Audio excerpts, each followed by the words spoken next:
গবাদি পশুর খাদ্যের যোগান বাড়াতে উন্নত জাতের ঘাস চাষে ঝুঁকছেন ঝিনাইদহের খামারেরা। জেলায় 257 হেক্টর জমিতে ঘাসের চাষ করা হয়েছে। উৎপাদিত ঘাসের বাজার মূল্য অন্তত 10 কোটি টাকা। ঝিনাইদহ থেকে আরো জানাচ্ছেন আব্দুর রহমান মিল্টন।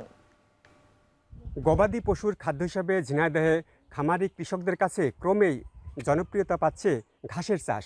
এদিকে উন্নত জাতের ঘাসের চাহিদা থাকায় প্রান্তিক যারা চাষি রয়েছেন, ক্ষুদ্র ব্যবসায়ী রয়েছেন, তারা এই সব ঘাস হাটে বাজারে বিক্রি করছেন। যারা ক্ষুদ্র ব্যবসায়ী রয়েছে তারা প্রতিদিন 200 থেকে 400 আটি ঘাস বিক্রি করতে পারছে। প্রাণী সম্পদ অধিদপ্তরের কর্মকর্তারা আমাদের জানিয়েছেন, জেলায় 257 হেক্টরের বেশি জমিতে উন্নত জাতের ঘাসের চাষ হয়ে থাকে। এ থেকে 25,000 টনেরও বেশি ঘাস উৎপাদন হয় এবং যার দাম 10 কোটি টাকারও উপরে। সাধারণত এই ঘাস রোপণের 3 মাসের মধ্যেই কাটা যায় এবং প্রথমে মাত্র 20,000 টাকা খরচ হয়। এরপর বছরে গড়ে 6 বার এই ঘাস কাটা যায়। ঝিনাইদহে উন্নত জাতের ঘাস চাষ ক্রমেই বৃদ্ধি পাচ্ছে এবং এর বাণিজ্যিক চাহিদা রয়েছে, হাটে বাজারে কেনাবেচা হচ্ছে। এসব নিয়ে এই ছিল আমার কাছে সর্বশেষ খবরাখবর।